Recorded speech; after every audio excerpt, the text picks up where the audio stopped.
एक पापा होते हैं और उनकी दो बेटियां होती हैं। वो दोनों बेटियां जुड़वा होती हैं, मतलब एक बराबर होती हैं। वो दोनों बेटियां बड़ी होती हैं वो, लेकिन जुड़वा जैसे वो होती हैं ऐसे उनकी आदतें एक जैसी नहीं होती। एक होती है बहुत अच्छे नेचर की होती है, एक उसका नाम होता है सौम्या। बहुत अच्छा नेचर होता है उसका। वो सबकी हेल्प करती है और सबका ख्याल रखती है, हमेशा खुश रहती है। और वो दिखने में वो ज़्यादा खूबसूरत नहीं होती, लेकिन उसकी आदतें इतनी अच्छी होती है कि सब लोग उसे पसंद करते हैं। और एक उसकी बहन होती है जुड़वा, उसका नाम होता है दिव्या। वो खूबसूरत होती है बहुत ज़्यादा, अपनी बहन से बहुत ज़्यादा खूबसूरत होती है, लेकिन उसका नेचर उसके जैसा नहीं होता। वो हमेशा सिर्फ अपनी खूबसूरती पर ही ध्यान देती है और सोचती है कि मैं खूबसूरत हूँ तो मुझे ही सब कुछ मिलना चाहिए, और उसे इस बात का थोड़ा घमंड भी रहता है। तो एक बार वो लोग ना पार्टी में गए हुए थे, उनकी फैमिली पार्टी में गई हुई थी। तो पार्टी में ना सब लोग होते हैं, बॉयज़ गर्ल्स सब होते हैं, है ना। तो दोनों बहनें भी गई हुई थी। तो वहाँ पर ना एक एक एक फैमिली वाले आए, उन्हें ना वो अच्छी लगी, जो सुंदर थी ना, खूबसूरत। क्या नाम था उसका? दिव्या। वो उन्हें अच्छी लगने लगी। तो वो कह रहे कि हम इससे तो हम अपने लड़के की शादी करना चाहते हैं। तो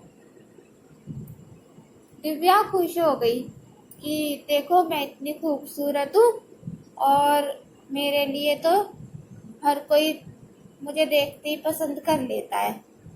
तो इस बात से ना उसकी बहन थोड़ी सी उदास हो गई, सौम्या उदास हो गई कि मैं खूबसूरत नहीं हूँ, इसीलिए मुझे कोई भी पसंद नहीं करता। और वो उदास होकर ना वहाँ से चली जाती है, उस पार्टी में से। हाँ, वहाँ से ही निकल जाती है और वहाँ से जाके वो जंगल की तरफ चली जाती है।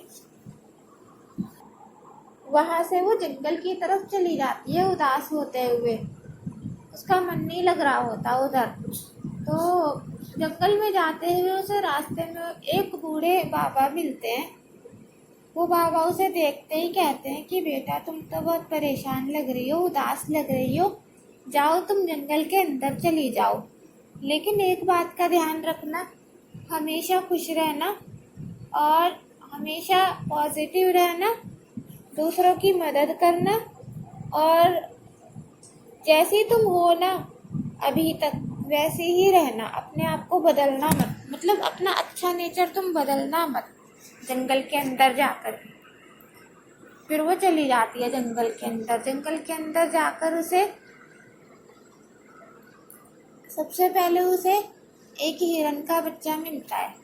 वो हिरन के बच्चा ना उसका पैर फंसा हुआ होता है, वो चल नहीं पा रहा होता, उस जगह से फंस गया होता है उसका पैर उस जगह पर। तो वो चिल्ला रहा होता है। तो जब वो देखती है सौम्या की हिरन के बच्चे का पैर फंसा हुआ है, तो वो जल्दी से जाती है और कहती है रुको मैं तुम्हारा पैर निकालती हूँ। वो जल्दी से जाके उसका पैर निकाल देती है, वो आज़ाद हो जाता है, आराम से चल फिर पाता है वो, लेकिन उसके थोड़ी सी चोट लगी होती है। तो वो उसे थैंक यू बोलता है कि आपका बहुत बहुत धन्यवाद, आपने मुझे इसमें से निकाला। उसका पैर फंस गया होता है ना, तो फिर वो धन्यवाद कहता है। तो सौम्या कहती है तुम बोल सकते हो? तो वो कहता है हाँ मैं बोल सकता हूँ। फिर वो वहाँ से आगे चली जाती है। आगे जाती है, थोड़ी दूर जाके उसे एक हंस दिखता है। उस हंस के ऊपर जाल पड़ा हुआ होता है। वो मदद के लिए पुकार रहा होता है कि कोई मदद कर दो, मुझे इस जाल में से निकाल दो। तो वो जाती है, मतलब इंसानों की भाषा में? नहीं, वो कुछ कह नहीं रहा होता, वो वैसे ही फंसा हुआ होता है जाल के अंदर। परेशान हो रहा होता है जाल के अंदर, तो वो समझ जाती है कि ये जाल के अंदर परेशान है, मुझे इसकी मदद करनी चाहिए। तो वो उसकी हेल्प करती है, वो उसे जाल में से निकाल देती है, वो भी आज़ाद हो जाता है। आज़ाद होने के बाद वो भी कहता है कि तुम्हारा बहुत बहुत थैंक यू। हिरन भी थैंक यू कहता है, हंस भी थैंक यू कहता है, और वो उसे भी यही कहते हैं कि तुम भी बोल सकते हो। वो कहता है हाँ मैं बोल सकता हूँ, तुम्हारा बहुत बहुत धन्यवाद, तुमने मेरी हेल्प करी। फिर वो थोड़ी दूर और जाती है तो वहाँ पर उसे एक पेड़ मिलता है, जो पेड़ एकदम सूख चुका होता है, उसे पानी की ज़रूरत होती है। तो वो जाकर देखते हैं कि पेड़ सूख चुका है, उसके मन में बहुत दया आती है कि पेड़ को पानी की ज़रूरत है। वो आगे पीछे देखती है तो उसे एक नदी नज़र आती है पेड़ के सामने ही, पेड़ से थोड़ी दूर। तो वो नदी के पास जाती है, वहाँ घड़ा रखा होता है, वहाँ पे से वो पानी भर के पेड़ में डाल देती है, काफ़ी सारा पानी डालते ही पेड़ हरा हरा हो जाता है, खिल जाता है, एकदम खुश हो जाता है। जान आ जाती है पेड़ के अंदर और पेड़ भी बोलने लगता है। पेड़ की टहनियाँ उसे पकड़ लेती हैं, सौम्या को, थैंक यू बोलने के लिए। और फिर पेड़ कहता है बेटा तुम्हारा बहुत बहुत धन्यवाद, तुमने मुझे पानी पिलाया, पानी पीने के बाद मुझ में जान आ गई है, और ये लो। फिर वो ना उसे एक टहनी तोड़ के देता है अपनी, और कहता है ये लो टहनी, ये तुम्हारे बहुत काम आएगी, इसे कहीं फेंकना मत। और फिर वो कहता है कि तुम बहुत अच्छी लड़की हो, जाओ तुम जाकर मुझे तुम्हारी सारी परेशानियों के बारे में बताए कि तुम यहाँ क्यों आई हो, तुम जाओ उस नदी में जाके एक बार नहा कर आ जाओ। तो वो जाती है नदी में, नहा के आ जाती है। नहा के आती है तो वो तो बहुत ज़्यादा खूबसूरत हो जाती है, नहाते ही खुश हो जाती है कि इतनी खूबसूरत हो गई। इतनी खूबसूरत तो पहले नहीं होती, लेकिन वो अब हो जाती है। तो वो कहती है कि ये क्या हो गया, नदी में नहाते ही मैं तो बहुत ज़्यादा खूबसूरत हो गई। तो वो पेड़ कहता है हाँ बेटा, ये इसीलिए हुआ है क्योंकि तुम बहुत अच्छी हो, तुम्हारा मन अच्छा है, तुम हमेशा दूसरों की भलाई के बारे में सोचती हो, किसी को भी तुम तकलीफ में नहीं देख सकती, इसीलिए ये तुम्हारे संग हुआ है। अच्छा करोगी तो अच्छा फल तो मिलेगा ही ना। फिर वो कहते हैं अच्छा ठीक है, तुम जाओ और हमेशा अपना ख्याल रखना। फिर वो वापस आती है तो उसे हंस भी मिलता है। वो हंस भी कहता है, वो हंस भी उसे कुछ देता है। हाँ, वो हंस उसे अपने पंख देता है, अपने जादुई से पंख होते हैं उसके, वो पंख उसे देता है गिफ्ट में कि पंख रख लो, ये भी तुम्हारे काम आएंगे। और फिर वो और आगे जाती है तो हिरन उसे मिलता है। फिर हिरन भी उसे कुछ चीज़ें देता है। तो फिर वो आ जाती है वापस जंगल से होते हुए। जंगल में उसे बाबा मिलते हैं। फिर बाबा कहते हैं अब तुम ठीक हो? तो कहती है हाँ मैं ठीक हूँ, और देखो बाबा मैं खूबसूरत हो गई। फिर वो अपने घर वापस आ जाती है, जहाँ उसका घर होता है, उसकी बहन होती है, पापा होते हैं। तो जब वो घर वापस आती है तो उसकी बहन देखती है कि ये तो सौम्या है, लेकिन ये बहुत खूबसूरत लग रही है। तो वो उससे पूछती है कि सौम्या तुम कहाँ चली गई थी, और तुम तो बड़ी खूबसूरत लग रही हो, क्या बात है, तुम इतनी खूबसूरत कैसे हो गई? तो वो अपनी सारी कहानी बता देती है कि मैं यहाँ से उदास होके गई थी, तो मुझे बाबा मिले, जंगल की तरफ जाने के लिए कहा, फिर उन्होंने, फिर मैं जंगल में चली गई, फिर वहाँ ऐसा ऐसा हुआ, और फिर आखिर में मैं इतनी खूबसूरत बन गई। तो फिर ना जो उसकी बहन होती है दिव्या, वैसे तो वो पहले से ही खूबसूरत होती है, लेकिन उसे लगता है मैं और ज़्यादा खूबसूरत हो जाऊँ। तो वो और ज़्यादा खूबसूरत होने के लालच में वो भी जाती है जंगल की तरफ। उसे भी वो बाबा मिलते हैं। उसने मन में सोचा होता है सिर्फ एक चीज़ कि मुझे और ज़्यादा खूबसूरत होना है। तो उसे बाबा मिलते हैं जंगल में। तो बाबा उसे रोकते हैं, कहते हैं कि रुको, तुम कहाँ जा रही हो? तो वो कहती है बाबा मैं जंगल में जा रही हूँ, मुझे खूबसूरत होना है। तो बाबा कहते हैं लेकिन तुम तो पहले से ही खूबसूरत हो, मुझे नहीं लगता तुम्हें जंगल में जाने की कोई ज़रूरत है। लेकिन वो मानती नहीं है, वो कहते हैं नहीं बाबा मुझे तो जाना है। तो फिर वो कहते हैं ठीक है चली जाओ, लेकिन ध्यान रखना कि वहाँ पे तुम्हें सबकी मदद करनी है और अच्छे से पेश आना है, सबका ख्याल रखना है। वो अनसुनी कर देती है बाबा की बातों को और चली जाती है। और फिर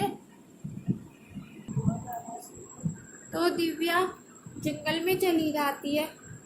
सौम्या की तरह उसे भी पहले हिरन मिलता है। हिरन सौम्य रही थी ना खुद को गोरा करने के लिए। तो दिव्या गई जंगल में, उसे हिरन मिला। हिरन का पैर वैसे ही फंसा हुआ था जैसे सौम्या के सामने फंसा हुआ था। सौम्या ने तो उसकी मदद करी थी लेकिन दिव्या ने उसकी मदद नहीं करी।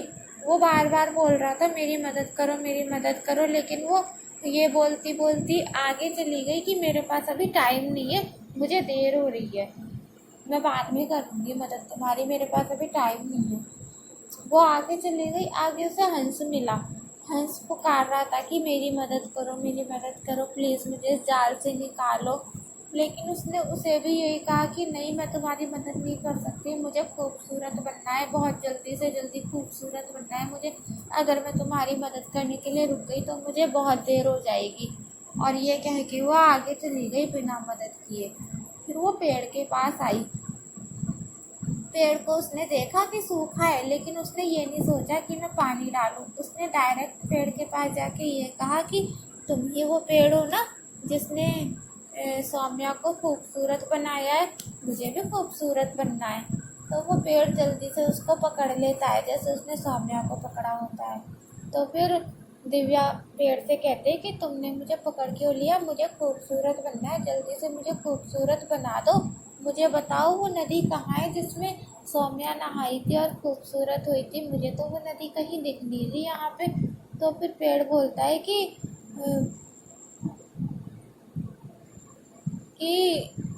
तुम्हें तो यहाँ पे आने की कोई ज़रूरत ही नहीं थी, तुम तो पहले से ही खूबसूरत हो। तो वो कहती है नहीं मुझे और ज़्यादा खूबसूरत होना है, मुझे बहुत दुनिया में सबसे ज़्यादा खूबसूरत होना है। तो फिर पेड़ कहता है कि अच्छा तो जब तुम यहाँ पर आई तो तुमने रास्ते में मदद करी थी क्या किसी की? तो वो कहती है नहीं करी मदद। मेरे मन में आया भूत खा के चुड़ैल। हाँ, पेड़ उनसे कहता है कि क्या तुमने कभी भी किसी की मदद के बारे में सोचा है, या कभी तुम्हारे मन में आया है कि मैं अच्छे काम करूं या किसी को खुश करूं या किसी के काम आऊं, ऐसा कभी सोचा है तुमने?